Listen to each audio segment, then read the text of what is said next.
Hello दोस्तों, I hope finally you are fine.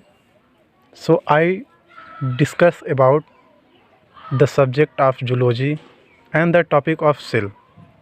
हम आप सभी को सेल के बारे में बताना चाहते हैं. ये वीडियो हम ज़्यादा देर का नहीं बनाएंगे क्योंकि ज़्यादा देर का वीडियो कोई देखते नहीं है, इसलिए हम कम से कम वीडियो बनाएंगे ताकि उसमें हम आप सभी को सिर्फ इम्पोर्टेंट्स ही बता सकें. ठीक है. आज हम डिस्कस करने वाले हैं सेल. सेल यानी कोशिका. ठीक है. अब कोशिका के बारे में हम जान लें. कोशिका है क्या? कोशिका cell. Cell is the structural and functional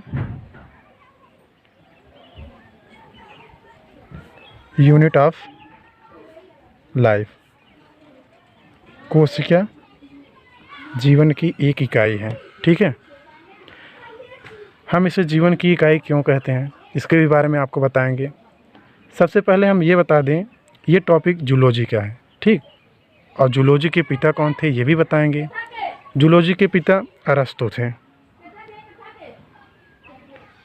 अरस्तु नामक वैज्ञानिक ने जूलॉजी की खोज की थी. ठीक. उसके बाद हम आपको बता दें इसका हम लोग अध्ययन कहाँ करते हैं. जैसे the study of cell is known as cytology. Cytology में हम सेल का अध्ययन करते हैं. ठीक है. अब सेल की खोज 3 वैज्ञानिक ने मिलकर इसको खोजा था. वो कौन कौन थे? देखिए, रॉबर्ट हुक जो थे, रॉबर्ट हुक नामक वैज्ञानिक, इन्होंने मृत कोशिका की खोज किए थे. हुक जो है डेड सेल की खोज किए थे. और जो एंटोनी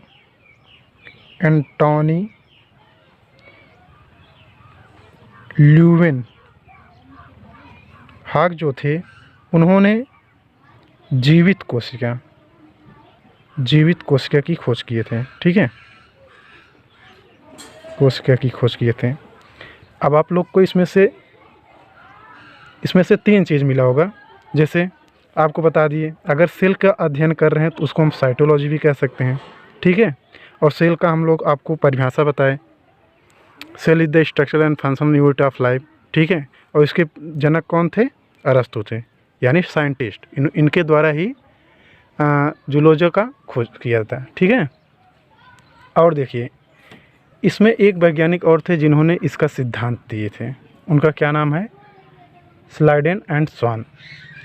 ये 2 वैज्ञानिक ने सेल की थ्योरी दिए थे. ठीक है. अब इसको आप लोग कहीं पे लिख लेंगे या जानते रहेंगे कि इसका क्या नाम है. ठीक है. अब आपको हम बता दें कोशिका. अब कोशिका तो भाई आपके शरीर में मिलियंस हैं, लेकिन उनमें से कौन सी बड़ी है कौन सी छोटी है इसको भी जानना ज़रूरी है. इसलिए हम आपको बताते हैं, मानव में सबसे बड़ी कोशिका वो है महिला के, मतलब फीमेल ओवम. यह जो है सबसे बड़ी कोशिका है मानव में. ठीक है. सबसे बड़ी कोशिका यह मानव में सबसे बड़ी कोशिका है. लेकिन अब मानव में सबसे छोटी कोशिका जो है मेल का स्पर्म. ठीक है. सबसे छोटी कोशिका है. अब कोशिका में आपको 2 चीज़ मिल गया. सबसे बड़ी कोशिका कौन सी है और सबसे छोटी कोशिका कौन सी है. अगर कोई आपसे पूछे सबसे बड़ी कोशिका कौन है तो आप बता देंगे फीमेल का ओवम जो है सबसे बड़ी कोशिका है. और सबसे छोटी कोशिका कौन से बताएंगे? सबसे छोटी कोशिका कौन सी बताएंगे आप? मेल का स्पर्म। ठीक है। अगर आपसे कोई पूछ ले ओवरऑल में सबसे बड़ी कोशिका कौन सी है? तो आप क्या बताएंगे? ओवरऑल, ओवर आर या वर्ल्ड कर लीजिए, इसमें कोई दिक्कत नहीं है। तो आप बताएंगे शुतुरमुर्ग का अंडा। ठीक है, यह क्या है? यह ओवरऑल में सबसे बड़ा सेल है। ठीक है, अब ओवरऑल में सबसे बड़ा तो मिल गया, अब छोटा भी तो होना चाहिए। वो क्या है? वह सबसे छोटा है माइकोप्लाज्मा। ठीक है, MyCO, माइकोप्लाज्मा, यह ओवरऑल का सबसे छोटा सेल है। अब इसमें आपको 3 चीज़ मिल गया। ठीक है, अब ये कोशिका बनता कहाँ है, ये भी जानना ज़रूरी है। और कोशिका बनने के बाद आपको क्या बनेगा? कोशिका के बाद ऊतक बनेगा, फिर अंग बनेगा, उसके बाद शरीर होगा। अब कोशिका तो सेल हो गया, तो आपको ऊतक बता दें। ऊतक को हम इंग्लिश में टिश्यू कहते हैं। A group of cell is known as tissue. कोशिकाओं के समूह को हम लोग ऊतक कहते हैं। ऊतक हो गया, अब अंग बनेगा, organ. A group of tissue is known as organ. Organ से आपका बॉडी बन जाएगा। ठीक है, तो आप सबको ये बता दें कि सबसे ज़्यादा सेल डिवीज़न कहाँ होता है। मतलब एक सेल से दूसरी सेल आपके लीवर में होता है। ठीक है, लीवर जो हमारा है,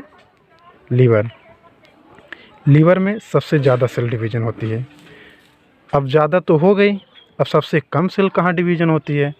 वो आपके ब्रेन में होती है, न्यूरॉन में। ठीक है, जिसको हम तंत्रिका तंत्र भी कहते हैं, ब्रेन में। ब्रेन में सेंट्रोसोम नहीं पाया जाता। ठीक है, पाया जाता है, बहुत कम मात्रा में पाया जाता है, लगभग 10% पाया जाता है 100% में से। इसलिए वहाँ कोशिका विभाजन नहीं होती है। जैसे आप लोग कहीं भी जहाँ पर सेल डिवीज़न ज़्यादा होंगे वहाँ की ग्रोथ हो जाएगी। ठीक है, थैंक यू, धन्यवाद। आज के लिए आज इतना ही काफ़ी है। आपके लिए ऐसे ऐसे कोशिका के बारे में हम वीडियो बनाएंगे, जिसमें कम वीडियो में ही आपको ज़्यादा जानकारी देंगे। थैंक यू, धन्यवाद, जय हिंद।